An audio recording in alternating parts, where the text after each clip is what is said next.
मित्रों नमस्कार, मैं हूं राकेश कुमार। आप देख रहे हैं मत अभी मत। जमीनी विवाद और बिहार।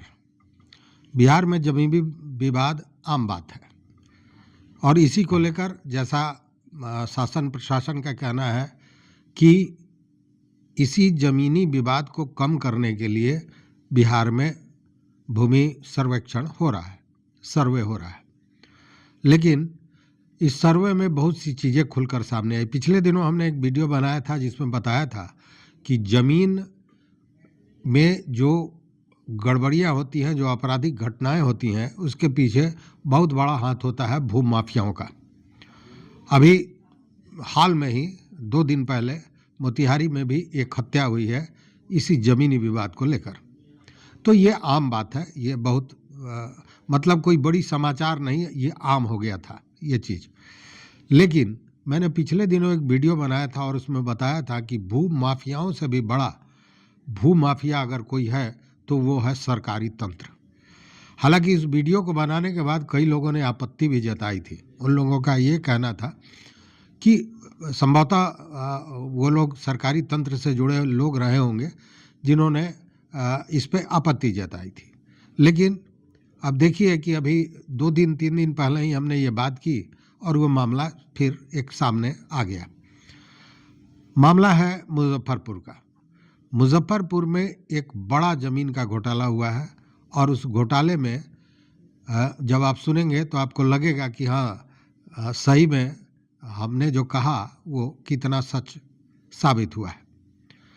देखिए, मामला है मुजफ्फरपुर के मोतीपुर का और यहाँ जब ये घोटाला सामने आया तो हड़कंप मच गया, प्रशासनिक महकमे में सनसनी फैल गई।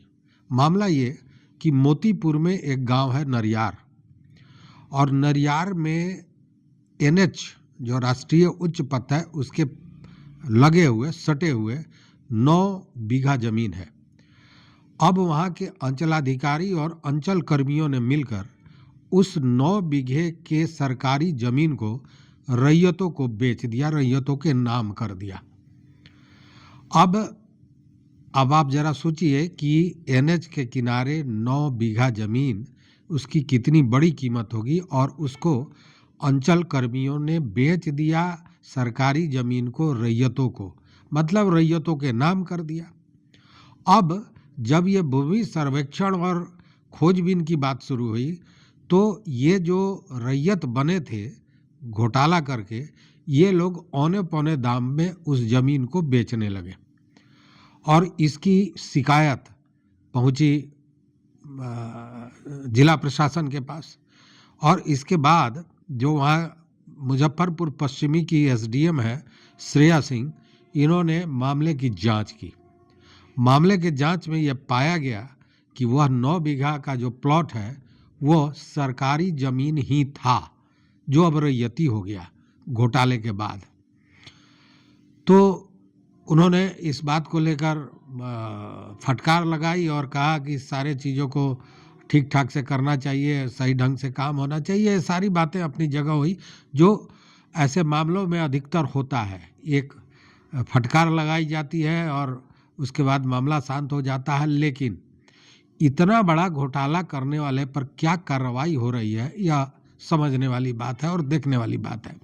हालांकि ये बताया जा रहा है कि तत्कालीन जो अंचलाधिकारी और अन्य कर्मी थे, अंचल कर्मी थे, जिन्होंने ये घोटाले को अंजाम दिया था, वो अब वहाँ नहीं है, उनका तबादला हो गया है। तो प्रश्न उठता है कि तबादला हो गया है तो सरकारी महकमे में ही हुआ होगा, मुजफ्फरपुर से कहीं बाहर गए होंगे, तो उन पर क्या कार्रवाई होती है? क्या उनको सस्पेंड किया जाता है, डिसमिस किया जाता है, डिस्चार्ज किया जाता है? चूँकि यह अपने आप में बहुत बड़ा घोटाला है और यह साबित करता है कि आज भी जितने ज़मीनी विवाद हैं उसमें मैक्सिमम ज़मीनी विवाद को जन्म देने वाले या कहीं ना कहीं सरकारी कर्मी ही हैं या सरकारी तंत्र ही हैं जो इन ज़मीनी विवादों को पैदा करता है।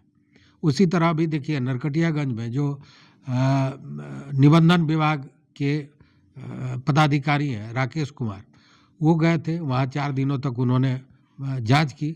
उसमें पाया कि गलत प्लॉट को दिखाकर बाज़ाब्ता और दूसरे ज़मीन को लिखाया गया है केवल शुल्क को बचाने के लिए। उस तरह के 6 प्लॉट मिले हैं और वहाँ भी बजाब्ते प्लॉट की जांच करने निबंधन विभाग से कर्मी गए होंगे। मतलब कि चारों तरफ यही स्थितियां बनी हुई हैं, चल रहा है। इसलिए अगर मैंने कहा कि अगर भू माफियाओं की बात करें तो सबसे बड़ा भू माफिया सरकारी तंत्र है, तो इसमें कहीं गलत हमने नहीं कहा था। तो इस वीडियो में बस इतना ही। देखते रहिए मत अभिमत। मित्रों, चैनल पर नए हो तो सब्सक्राइब कीजिए, लाइक कीजिए, दोस्तों के साथ शेयर कीजिए और अपना विचार जरूर दीजिए। बहुत बहुत धन्यवाद। कोटिशः आभार।